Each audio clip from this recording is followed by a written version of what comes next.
ഞാൻ അതിനോട് ചേർന്നൊരു ചോദ്യം, നിങ്ങൾ രണ്ട് സഹോദരങ്ങൾ രണ്ടുപേരും വളരെ യങ് പ്രായത്തിൽ ഇതിൻ്റെ, അതായത് രണ്ടു പേർക്ക് രണ്ട് കോമ്പിറ്റൻസി ഉണ്ടാവുന്നത് അല്ലേ? അപ്പോൾ ഞാൻ കേട്ടിട്ടുണ്ട് നിങ്ങൾ 3 ദിവസം ഒരു സ്പോൺസറിന് വേണ്ടിയിട്ട് ഒരു 50ഓളം കടകൾ വെച്ച് ഒരു ദിവസം കയറി ഒന്നും കിട്ടും, 3-ാമത്തെ ദിവസമാണ് കിട്ടുക. അപ്പം ആ സമയത്ത് നിങ്ങൾക്ക് തോന്നിയത് എന്താ, അതിൽ നിന്ന് എന്താ ലേൺ ചെയ്ത്? ഇന്ന് പല പിള്ളേരും 1 കിട്ടിയില്ല 2 കിട്ടിയില്ല അപ്പം തന്നെ ഡെസ്പാവും. പക്ഷെ നിങ്ങൾ 3 ദിവസം ആ കോട്ടയത്തുള്ള സകല കടകളും, ഞാൻ പറയുന്നത് കയറി നിരങ്ങി ചോദിച്ചിട്ടാണ് കിട്ടിയത്.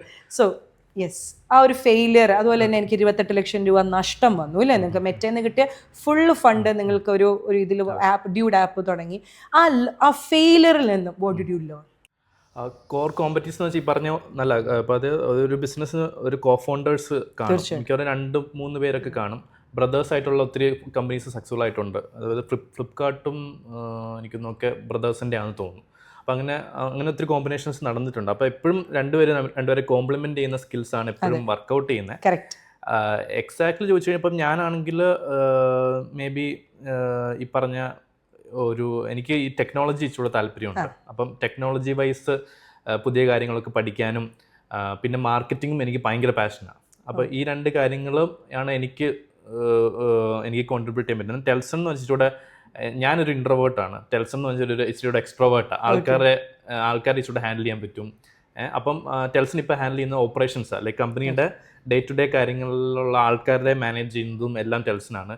ഞാൻ ഇച്ചിരി ബിസിനസ് ഡെവലപ്മെൻറ്റും പുതിയ ടെക്കും കാര്യങ്ങളൊക്കെ കൊണ്ടുവരുന്ന കാര്യങ്ങളിലാണ് കമ്പനിയുടെ മാർക്കറ്റിങ്ങും ഞാൻ ഏറ്റെടുക്കുന്നത്. അപ്പോൾ അങ്ങനെ ഒരു ഇത് വേണം. എല്ലാ കോ ഫൗണ്ടേഴ്സും നോക്കിയാൽ മതി, ഒരാൾ കൂടുതലും ടെക്കും ഒരാൾ ഓപ്പറേഷൻസും ഒക്കെ ചെയ്യുന്ന രീതിയിലൊരു കോമ്പിറ്റൻസി വേണം. രണ്ടുപേരും സെയിം കാര്യങ്ങൾ, 2 പേർക്കും ഒരേ കാര്യം ഇഷ്ടം, ആർക്കും ഫിനാൻസ് നോക്കാൻ താല്പര്യമില്ല, അപ്പോൾ പ്രശ്നമാവും.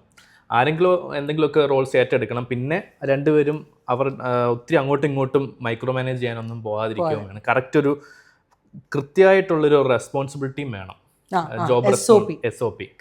എൻ്റെ പാർട്ട് ഇതാണ്, എൻ്റെ കോഫൗണ്ടറിന്റെ പാർട്ട് ഇതാണ്. അതിൽ രണ്ടും ഓവർലാപ്പിംഗ് ആയിട്ട് ഒത്തിരി കാര്യങ്ങൾ വന്നു കഴിഞ്ഞാൽ ചിലപ്പോൾ ഈഗോ പ്രോബ്ലംസും എല്ലാം വരും. അപ്പോൾ അതും ഒരു മിസ്റ്റേക്ക്. നിങ്ങളപ്പോൾ ആദ്യം തന്നെ ഫ്ലോട്ട് ചെയ്തു SOP.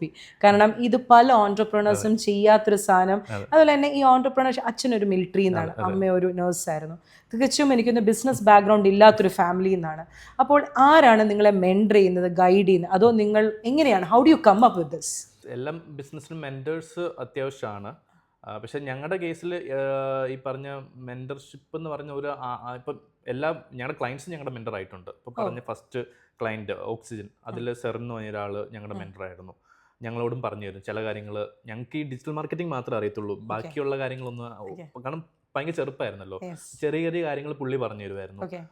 പിന്നെ ഞങ്ങൾക്ക് രണ്ടാമത് ഈ കെയർ ആൻഡ് ക്യൂർ എന്ന് പറഞ്ഞ ക്ലയൻറ്റ് ഉണ്ട്. അപ്പം അതിൽ ഷാൻ എന്ന് പറഞ്ഞൊരു കൺസൾട്ടൻ്റ് ഉണ്ടായിരുന്നു.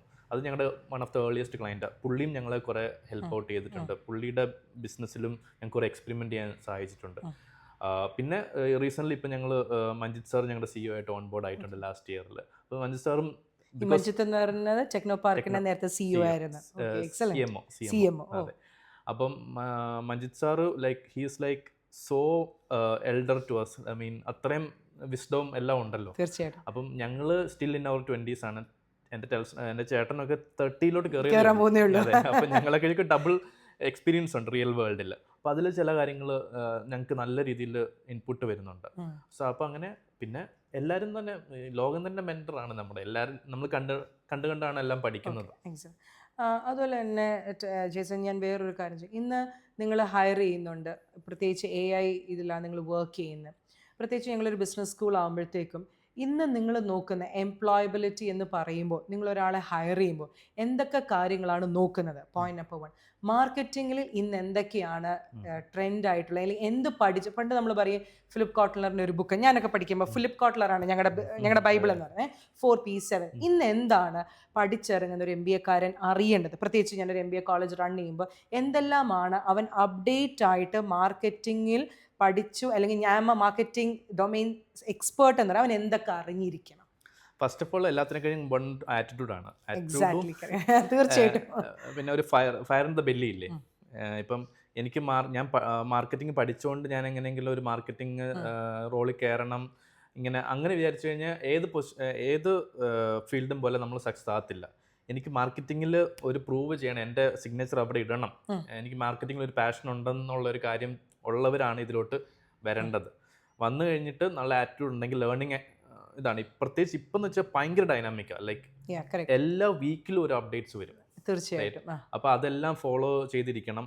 പിന്നെ ഒരു മാർക്കറ്ററിൻ്റെ ജോലി എന്ന് വെച്ചാൽ എങ്ങനെയാലും വേറൊരു ബിസിനസ്സിനെ ഹെൽപ്പ് ചെയ്യുക എന്നുള്ളത്.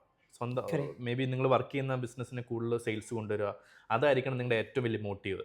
എങ്ങനെ ഞാൻ എൻ്റെ ക്ലയൻറ്റ് അല്ലെങ്കിൽ ഞാൻ വർക്ക് ചെയ്യുന്ന ഓർഗനൈസേഷന് എൻ്റെ ബ്രാൻഡ് ബിൽഡ് ചെയ്യാം, അതിൽ ബ്രാൻഡ് ബിൽഡിങ്ങിൽ ഒബ്സസ്ഡ് ആയിരിക്കണം.